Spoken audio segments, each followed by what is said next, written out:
You gotta be careful where you leave your keys. Hey, what's up?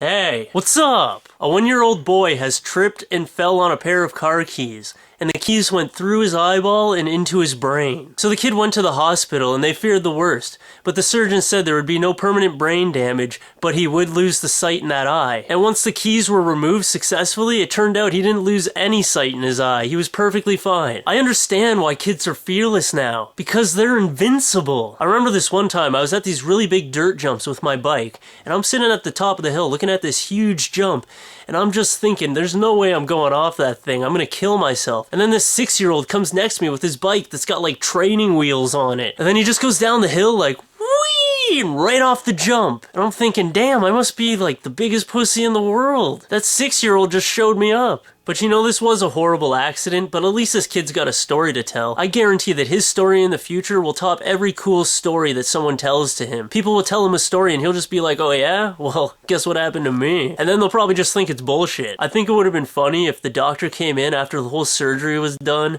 You know, the kid's just sitting, waiting to go home, and the doctor just comes up and pats him on the back and says, good job, and it's just like... I want to know how his father got to the hospital without his keys. I'm just picturing it like the kid has the keys in his eyes and then his dad comes up and he's trying to jimmy off his car key. You know how painful that would be for the kid? It's not easy to get your keys out of those little key rings. They're fucking annoying. It would have been funny too if he just didn't bother to lock his house door because his keys were in his kid's face. So they go and they get this whole surgery done, everything's fine, and they come home to see that everything in their house has been robbed. That would just be a kick in the nuts. So after the surgery was done and the kid got out with his eyesight and no brain damage, everyone was claiming it was this miraculous miracle caused by God. But what if God caused your kid to trip onto the keys in the first place? What if this wasn't a miracle of God? What if it was a mistake of God? I'm not trying to be mean, but you gotta look at both sides. Maybe he was trying to kill your kid. He could have just gotten distracted while the surgery was going on. So I think from now on, we shouldn't call it a miracle.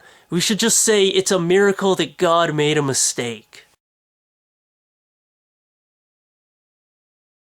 Oh, come on. He was supposed to at least lose his eyesight. Jesus, stop bothering me while I'm working.